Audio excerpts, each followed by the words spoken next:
Vandeham Sri Guru Sri Juta Padakamalam Sri Gurun. Welcome back to the online Bhakti Shastri course. In our previous lesson number 5, we were looking at Krishna's response to Arjuna's question about the characteristics of the liberated soul, and the verses from text 54 to 72 of the second chapter describe those symptoms in terms of the question Arjuna asked: how does he sit, how does he walk, what is his language, how does he speak, etc. We were discussing the param drištva, the higher taste of engagement in Krishna's service, and how that can protect one from being attracted to the materialistic activities. And we discussed the reasons why Krishna is recommending karma yoga over karma sannyas. Today we're carrying on with lesson number 6, chapter 3, verses 10 to 43. Let's take a look at an overview of chapter 3. In the beginning, Arjuna asks Krishna, "O Janardana, O Keshav, why do you want to engage me in this ghastly warfare if you think that intelligence is better than fruitive work?" So again, Arjuna is indicating he's still not clear on these two aspects of the jnana and renunciation and the karma, and how these two can simultaneously be performed. "My intelligence is bewildered by your equivocal instructions, therefore please tell me directly which will be most beneficial for me." You can see in the verse, Tad ekam vad nishchit. Just say one thing. You're saying two things. Arjuna is confused. You're saying I should develop jnana, and you're saying I should fight and perform my duty. So Arjuna is still thinking that jnana would mean renunciation of one's work. And he hasn't been able to put together the concepts of working with renunciation as karma yoga. So he's asking, just say one thing. And Krishna will say just one thing in this chapter. That one thing is called karma yoga. That's working according to your prescribed duties in the varnashram system without attachment for the result. That means that you're doing your karma with knowledge, and that is called karma yoga. We were discussing in our previous lesson how Krishna is recommending over karma yoga to karma sannyas, and many reasons for that. We'll discuss that in a later session, verses 10 to 16 of the third chapter, where Krishna is explaining how by practicing karma kanda, one gradually elevates oneself and comes to the level of karma yoga. In verses 17 to 21, which we'll be discussing shortly in this session, how the self-realized soul, the Atmarati, who has no material desire, he has no need to perform the regulations of the Varnashram Dharma. However, there's no harm in him doing that, and he can do that to set an example.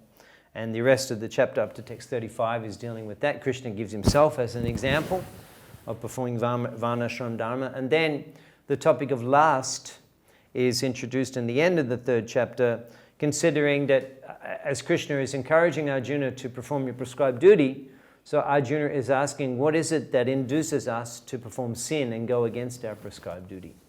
And in that way, the third chapter is concluded, as Krishna describes some principles regarding lust. We were discussing Varnashram Dharma in previous lessons. Prabhupada's commenting in the purport to 231. On the bodily plane, Swadharma is called Varnashram Dharma, or man's stepping stones for spiritual understanding. Human civilization begins from the stage of Varnashram Dharma.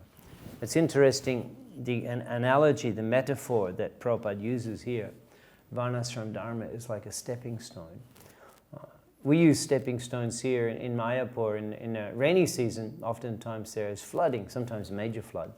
But generally, particular areas that are low-lying become filled with water. And the devotees, they put stepping stones to help you get across those puddles. So how long do you remain on the stepping stone? Not very long. Basically, as quick as you can, you're in and out. And it's an interesting analogy that Prabhupada uses, that Varnashram Dharma and perfection of Varnashram Dharma is not the goal, but Varnashram Dharma is simply the the means by which we attain the goal of Krishna consciousness, or one contributing factor. Now it's interesting that Prabhupada quotes this verse from Bhagavatam, where Narad Muni is instructing Vyasadeva, after Vyasadeva was dissatisfied in spite of compiling extensively so much Vedic literature, the Puranas, the Upanishads, the Vedanta Sutra, Itihas, etc. Still he wasn't feeling satisfied. And Narad Muni came and he was preaching to Vyasadeva at the time. So Narad's explaining there regarding Varnashram Dharma, Kovarta Aptam Abhajitam Sadharmataha. That Kovarta means where is, Kovarta Apta, the gain of Abhajitam means without devotional service, Svadharma. So Narad is asking that what is the use of Varnashram Dharma if it is without devotional service to the Lord? So he's asking it in a rhetorical way, meaning that there is no use. There is no use. Even though the system is Vedic system and it's a traditional, classic means of liberating oneself from the material world. In the Kali Yuga particularly, the process is so gradual that hardly one is making progress. And sometimes I get caught in the traffic jams in Chennai and in Kolkata and in Mumbai, and I think oftentimes that if the traffic was going any slower, we'd be going backwards. So Varnashram Dharma, just trying to achieve this, just performing that without the simple activity of chanting Hare Krishna, Narad's saying that there is very little gain. Now, compared to Krishna consciousness in a previous verse, an interesting comment Prabhupada makes in the Swalpam abhiyasya dharmasya traite mahato bhayat nehebrikura nasosti pratavaya navijite verse. That's the 40th verse of the 2nd chapter. On this path there is no loss nor diminution. Now, in the purport, Prabhupada comments that a little advancement in Krishna consciousness can save one from the most dangerous type of fear. And then he's explaining in the purport the transcendental nature of Krishna consciousness. Listen carefully. Activity in Krishna consciousness, or acting for the benefit of Krishna without expectation of sense gratification, is the highest transcendental quality of work. Even a small beginning of such activity finds no impediment, nor can that small beginning be lost at any stage. In one simple phrase, Prabhupada has defined the whole essence of devotional service. Activity in Krishna consciousness, or acting for the benefit of Krishna without expectation of sense gratification. That is pure devotional service.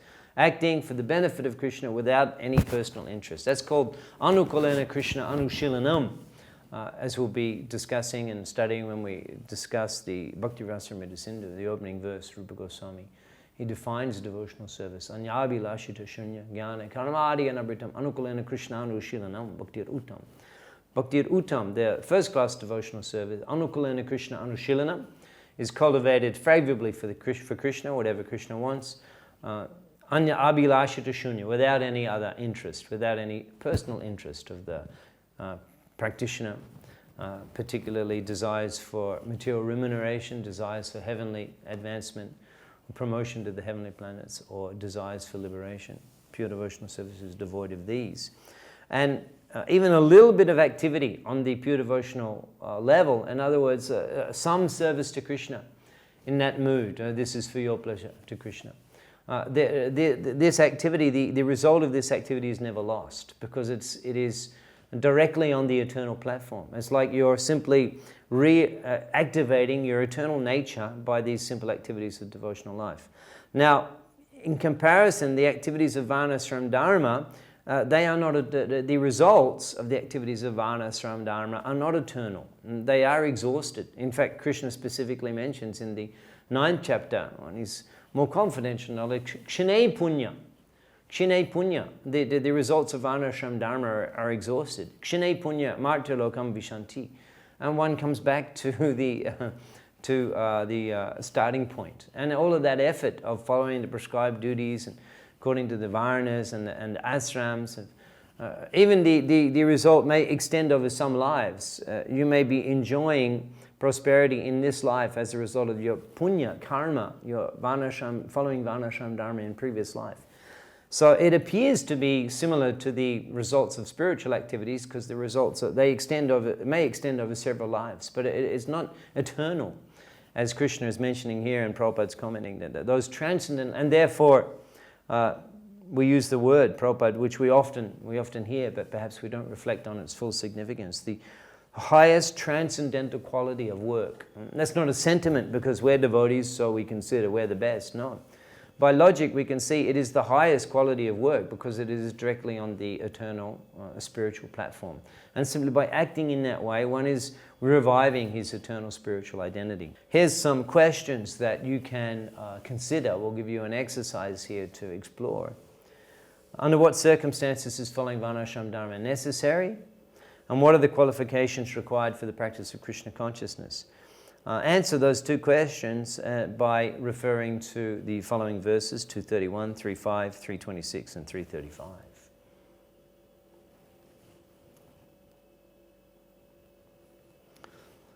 Let's answer these questions. Under what circumstances is following Varnashram Dharma necessary? In the purport to 231, Prabhupada comments, there are two kinds of swadharma, or specific duties. As long as one is not liberated, one has to perform the duties of his particular body in accordance with the religious principles in order to achieve liberation. So the principles of the Varna and Ashram Dharma, the swakarma, prescribed duties according to one's particular social position, they have to be performed and maintained to the, up to the point which a person is affected by the modes of material nature. Until one is completely liberated, one is required to act according to the required regulations of the different varnas and different ashrams in order to properly interact with the material energy, considering the modes of material nature that are influencing that person, in order to act in such a way which is considered pious and beneficial, and to avoid sinful activities. One has to follow the prescribed duties of the various varnas and ashramas. What are the qualifications required for beginning the practice of Krishna consciousness? Prabhupada's commenting in the purport to 326 that a slightly developed Krishna conscious person may directly be engaged in the service of the Lord without waiting for other Vedic formulas. For this fortunate man, there is no need to follow the Vedic rituals, because by direct Krishna consciousness, one can have all the results one would otherwise derive from following one's prescribed duties. So it's not required that one has a history of performance of Varnashram Dharma in order to make one eligible for practicing devotional service. As Prabhupada mentions here, a slightly developed Krishna conscious person. We could say that the actual goal of the following of the regulative principles of the Varnashram Dharma is to awaken some interest in serving Krishna. As a result of the purification and the accumulated piety, one becomes inclined to spirituality and becomes interested in serving Krishna. Now, Prabhupada mentions here that a slightly developed Krishna conscious person, even a person may not have done any of the regulative requirements of the Varnashram Dharma, if somehow or other he has some attraction, as Prabhupada mentions, a slightly developed Krishna conscious person, some slight attraction, then he can immediately begin the activities of Krishna consciousness. There's no need to follow the Vedic rituals, there's no need to wait without waiting for other Vedic formulas. This can be facilitated in our activities of preaching Krishna consciousness. Just for example, what is the qualification required for a person to take darshan of Lord Jagannath on the Rath Yatra day, on the Rath cart of Lord Jagannath? What is the qualification required to take darshan of Lord Jagannath? And there's no qualification required. All that needs is you need to have the good fortune of just being there on the street when Lord Jagannath comes past. Whether you're a pious person or a sinful person is no distinction in terms of your eligibility to receive the mercy of Lord Jagannath. Simply by taking darshan of Lord Jagannath, who's situated on the Rath on the Rath Yatra day, one doesn't take birth again in this world. That's how powerful it is, how tremendous a simple darshan of Lord Jagannath on the Rath Yatra can be. And everyone is equally eligible for that. Hearing the Mahamantra, hearing the Kirtan, who's eligible to hear the Kirtan? There is no eligibility. Simply one has to be fortunate enough to be in the vicinity of the Kirtan. I remember when I was in art school, before I became a devotee, and our devotees were in the town, Melbourne, in the restaurant, Crossways restaurant, and they would distribute prasadam. In the day, actually, I would go for prasadam too. It was very budget. In fact, it was free in those days. And after prasadam, the devotees would clean up the kitchen, the restaurant, and then they would go on Harinam for an hour or so.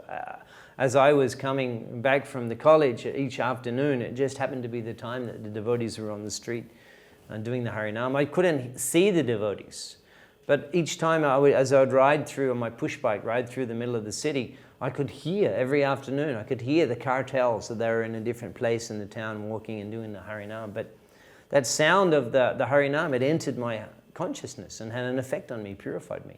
So what was my qualification? No qualification. It's just a good fortune that the devotees were kind to decide to go on Harinam, and in that way benedict the whole of the city. This is Krishna consciousness. What are the qualifications required for taking prasadam? There is no qualification. All that you're required to do is to just be willing to accept the prasadam and not throw it away. And just that's all. And that may be some qualification there that you agree to accept. That may be some result of some previous pious activity which is influencing you. But it's not depending upon a previous pious activity. It's actually dependent upon the mercy of the preacher and the expertise of the preacher. We can see in the case of Srila Prabhupada, because he's particularly empowered preacher, Krishna Shakti Vina Nahitara Pravatana, especially empowered, directly empowered by Krishna, and Prabhupada, simply by his association, it could awaken such an interest in Krishna consciousness in so many conditioned souls who are from sinful backgrounds, just because of his potent association. And therefore, as the kindness of the preacher, Prabhupada, he could have remained in Vrindavan. He could have perfected his spiritual life. He would have gone to Krishna, gone back to Godhead, no question. Completely sinless, completely pure, Ananya Bhajan. But Prabhupada didn't remain in Vrindavan. He left Vrindavan.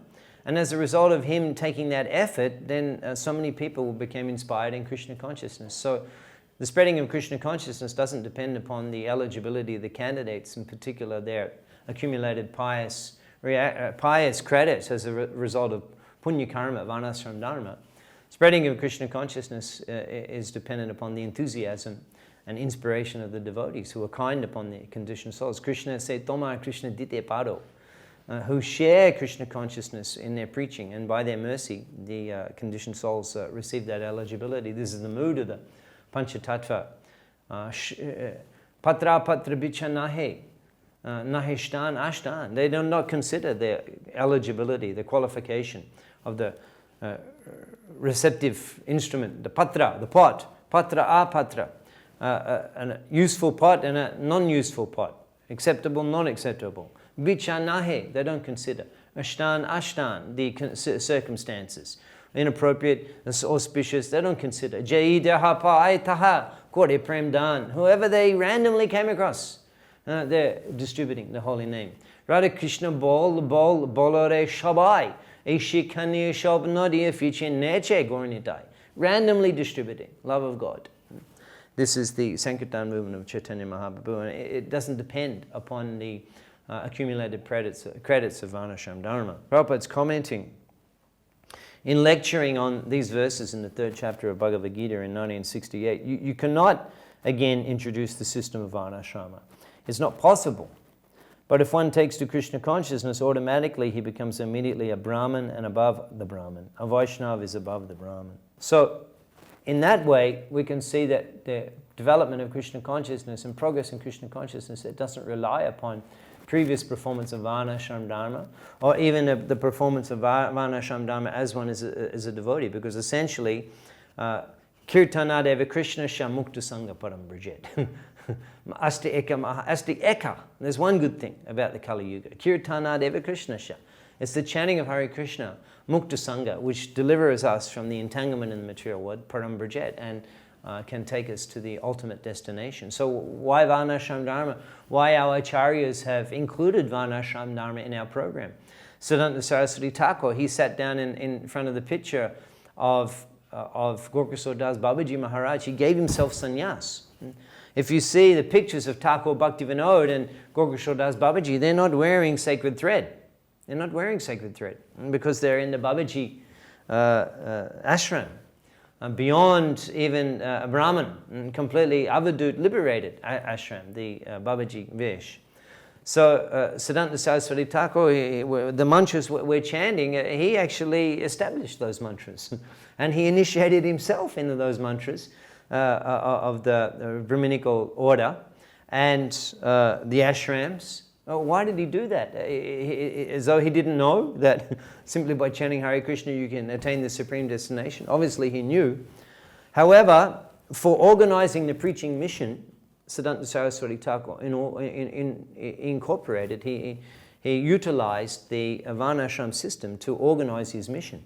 So he can have sannyasis who become the spiritual leaders of the movement, and the spiritual masters and the guides, the generals in the field who guide the foot soldier brahmacharis.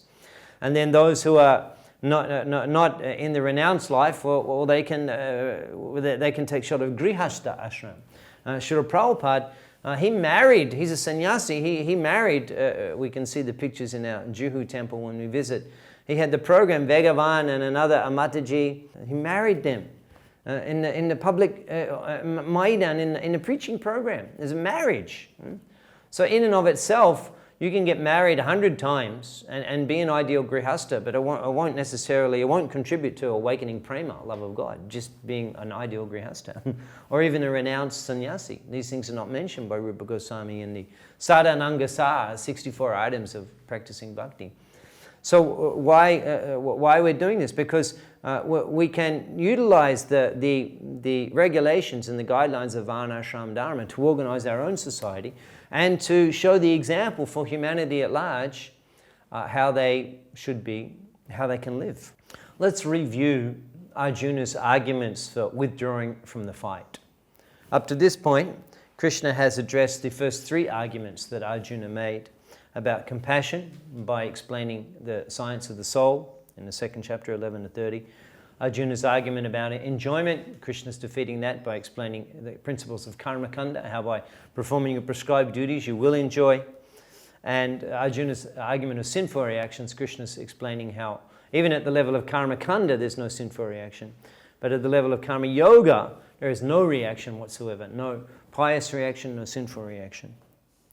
Now there is still one argument as yet Krishna hasn't addressed, that is the destruction of the dynasty argument. And Krishna addresses that argument herein in the 3rd chapter. Verses 18 to 20 are describing that a self-realized man has no purpose to fulfill in the discharge of his prescribed duties, nor has he any reason not to perform such work. That means, as we've been describing earlier, that the Varnashram Dharma regulations are required for anyone who's influenced by the modes of material nature. And either they're following the principles of Brahminical life influenced by mode of goodness to remain pious and sinless, or the principles of the Kshatriya life if they're influenced by the mode of passion, etc. Now, if the person has no influence of the modes of material nature, a self-realized soul, then there's no reason, he will not gain anything by following Varnashram Dharma, because Varnashram Dharma is meant to gradually bring you to a point of being desireless. Already, if you're desireless, no need for you to perform those regulative principles of Varnashram Dharma. However, at the same time, there's no reason why he shouldn't perform principles of Varnashram Dharma. We can consider an analogy in this connection. Like, for example, you have Chawan Prash. Chawan Prash. It's meant for a person with a cold. You take Chawan Prash. It's good. It builds up the immune system. However, even if you don't have a cold, you can take Chawan Prash. It's quite good, even if you don't have a cold.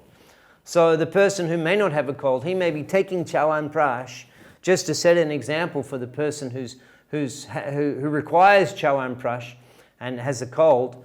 And if that person is not setting the example, then the person who actually requires to take the Chawan Prash, seeing the person not taking it, may think, I don't need to take Chawan Prash. So, as Krishna is recommending here, for the sake of educating the people in general, you should perform your work. In other words, even though you don't require to perform the Varnashram Dharma regulative guidelines, to set an example for the society at large who do require to follow, then the liberated soul may follow the principles of Varnashram Dharma. And Krishna gives himself as an example in text number 22. Name paratashti kartavyam trishu lokeshu kinchana Nanavaptam avaptavyam vata eva chakarmi, that I have nothing to gain, I have no desires, there's no prescribed duties for me within all the three worlds.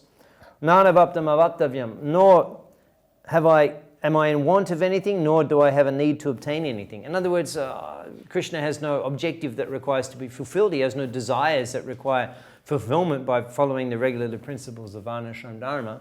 He's perfect being. He doesn't need to follow any regulations to purify himself or protect himself from degradation. However, Varta eva chakarmani, I'm performing the prescribed duties. What are some of the examples can you think of Krishna performing prescribed duties?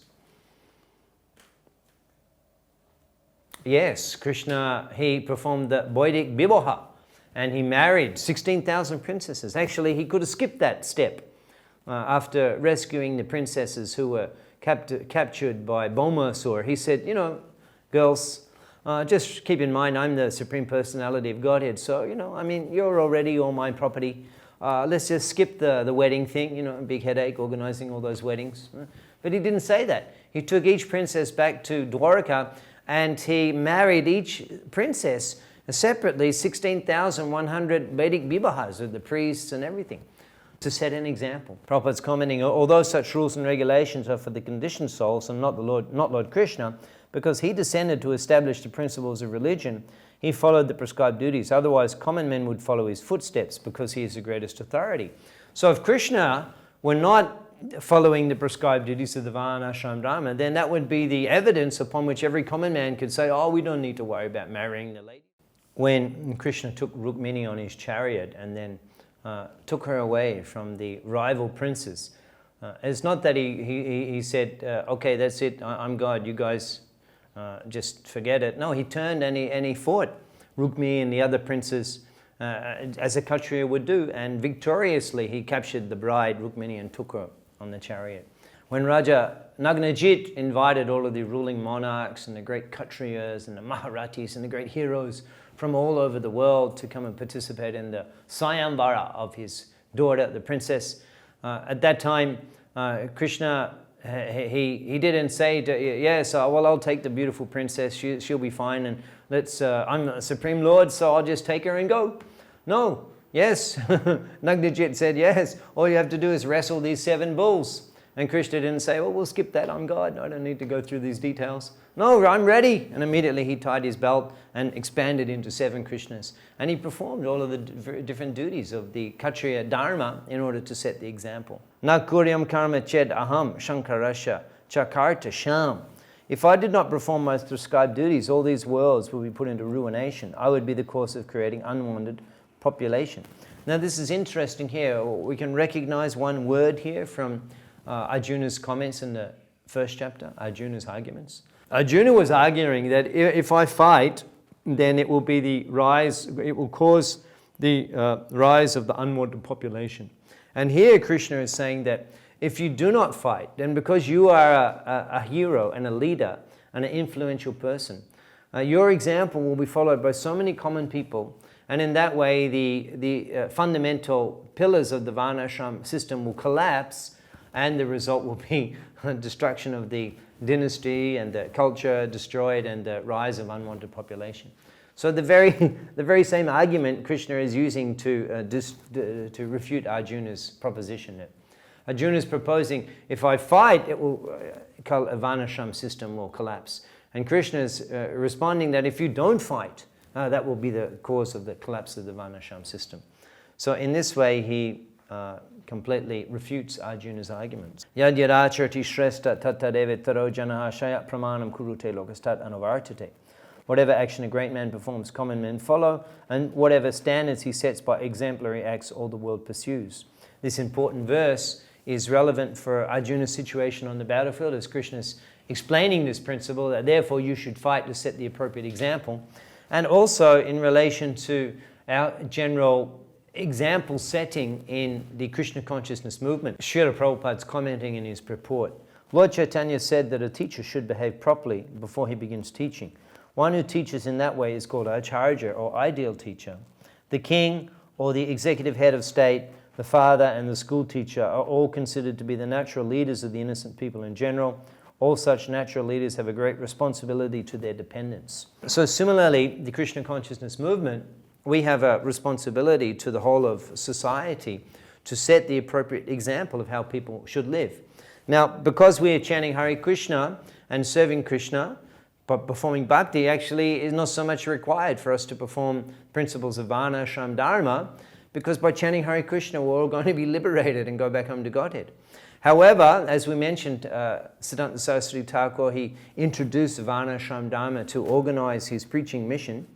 And similarly, as a means of preaching, by following principles of Varna, Ashram, Dharma, like for example, Brahminical life, simplicity, cow protection, farming, all of these different aspects of the Varna, Ashram, Dharma, by performing those in an ideal way in the Krishna consciousness movement, we can set an example for the whole of the world how human society should actually live. Actually, the world is expecting an organization like the International Society for Krishna Consciousness to set such an example. And people look at the devotees and they're affected by the way the devotees lead their lives. So the way we deal with our rubbish, the way we generate funds, the way we build our residences, the way relationships with our families, the way we educate our children, all of these things, they're not directly the activities of sadhana bhakti, but these are activities regarding our lifestyle. And the common people, when they look at our members and our movement, these are the things that they see. So in this way, by, to whatever extent possible, applying in a practical way the principles and the guidelines of the Varna, Ashram, Dharma, then the International Society for Krishna Consciousness can influence the whole of the world to live in such a way, even if they may not be chanting Hare Krishna. But by seeing the lifestyle of the devotees and being inspired and imitating that will be beneficial for them and can protect them from sinful activity. So this is another important component of Srila Prabhupada's preaching mission to whatever extent possible, re-establish the culture and the system of the Varna, Ashram, Dharma. And as followers of Srila Prabhupada, we should work toward that goal. The topic of the third chapter, Karma Yoga, where Krishna is encouraging Arjuna, instructing Arjuna to perform his prescribed duties in a mood of detachment, and therefore incur no reaction for that karma. Arjuna asks in text number 36 that Arjuna uvacha athakena prayuktayam papam charati purushaha anichcham abhivashnaya baladevini ojita. What is it that impels a person to papam charati, to perform sinful activity? In this connection, a sinful activity would mean to act contrary to the prescribed duties of one's respective Varna and Ashram situation. To go against that is considered a pap, a sinful activity. Papam chariti purusha anichchan, against one's desire. Api barshnayad baladiviniyochita, as though one is forced to act in a sinful way. What is it that induces one to act sinfully? And Krishna responds in the remaining verses of the third chapter, and Krishna explains some very important principles of lust, which are very relevant for us.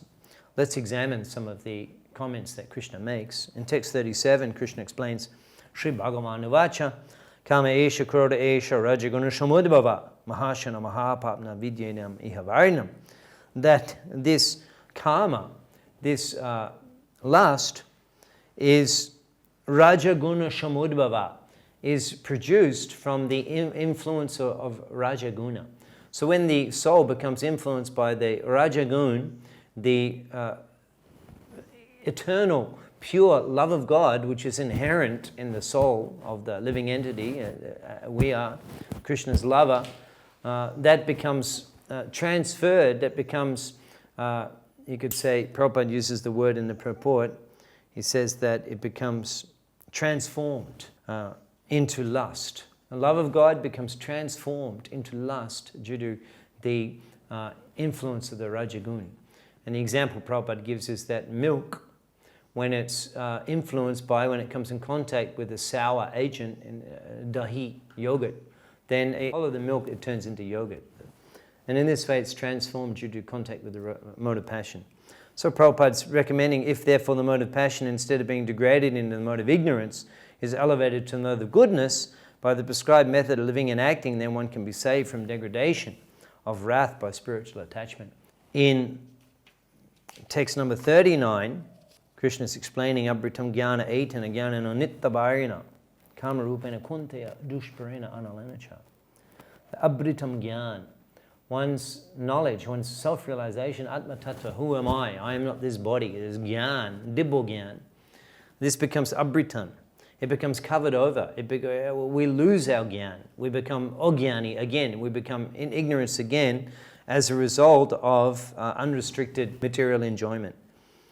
Abritam. The effect, the result of lust and cultivating lust is that one's knowledge is covered and one again falls into darkness. Kama rupena kunteya, and this, the form of lust, Krishna is explaining it is analena cha, means it's just like a fire in which you add fuel to the fire. The fire is never satisfied. The more fuel that you add, the more ferocious the flames burn.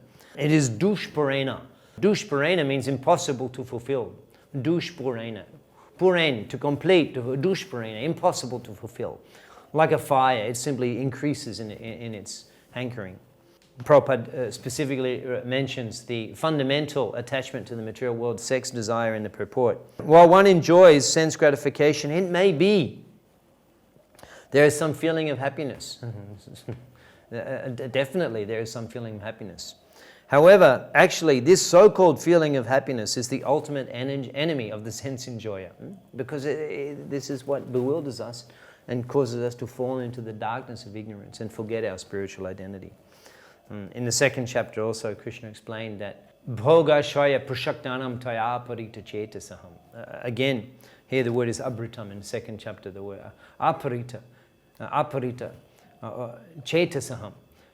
One's knowledge, one's realization becomes lost, becomes covered over as a result of bhoga and aishaya prashaktanam. Prashaktanam means excessive attachment. Bhoga means the pleasure that we get from our senses. Aisharja means the lording it over the material energy, the controlling the material energy. Wealth, attachment to sense enjoyment and wealth covers one's consciousness. Over-attachment to sense enjoyment and wealth covers one's consciousness. And in this way, Prabhupada comments, the so-called feeling of happiness is the ultimate enemy of the sense enjoyment. It would make a fantastic billboard, wouldn't it, that one? As you're driving from the airport in Mumbai and you see, our so-called feeling of happiness is the ultimate energy, the ultimate enemy of the sense enjoyer. It would certainly turn heads, a billboard like that. In text number 41, Krishna is concluding, Tasmat Tvam Indriyani Ado Niyamya Bharatashaba Papmanam Prajahiyanam Jnana Vijnana Nashanam. That this lust is Jnana Vijnana Nashanam. It destroys knowledge and self-realization. The more we indulge in lusty activities, the more our knowledge and bigyan, self-realization, is destroyed. And therefore we have to slay prajahi, the great symbol of sin that has to be curbed. And the method that Krishna recommends is Indriyani Ado Niyamya. Begin to Indriyani Ado in the beginning by controlling the senses. So the regulated lifestyle of Krishna consciousness, of course, is a very easy way of doing this. We can satisfy the urges of the body by engaging them in Krishna's service. We can eat prasadam. We can generate progeny for Krishna. We can talk for Krishna. And in this way we regulate the senses, and in this way we can curb the lusty propensity by engaging our mind wholeheartedly and senses wholeheartedly in Krishna consciousness. Prabhupada is recommending that if one is educated in Krishna consciousness from the very beginning, the natural love of God cannot deteriorate into lust. This is the advantage of a Gurukul education. If before one becomes accustomed to the life of sense enjoyment, if one is trained as a child in controlling the senses, in the Brahminical lifestyle, rising early, controlling the mind, a purified lifestyle, constant engagement in Krishna consciousness, then it's very easy for that person to awaken their Krishna consciousness, because the lust has not really been encouraged to rise and take hold in that person's consciousness, as we heard in the previous verse. Indriyani mano bhutir ashyad ishtanam uchate. That lust takes its position and takes a stronghold in the mind, in the senses, and in the intelligence. Lust takes hold of those key strategic positions in the consciousness of the living entity, and in this way completely controls the living entity. So that takeover of the strategic positions, that can actually be minimized greatly by proper Krishna consciousness education young in life.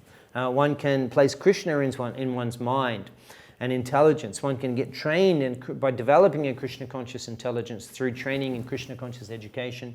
And one can develop an attachment and a liking for the essential activities of Krishna consciousness by regularly practicing them and getting trained. In that way, by a thorough Gurukul training, then the candidate has a much better chance. Prabhupada's continuing, when love of God deteriorates into lust, it's very difficult to return to the normal condition. However, nonetheless, Krishna consciousness is so powerful that even a late beginner can become a lover of God. So if one didn't have the fortune of having a Gurukul education and being trained in Krishna consciousness early in life, and the facility which makes it much easier for us to sustain our Krishna consciousness.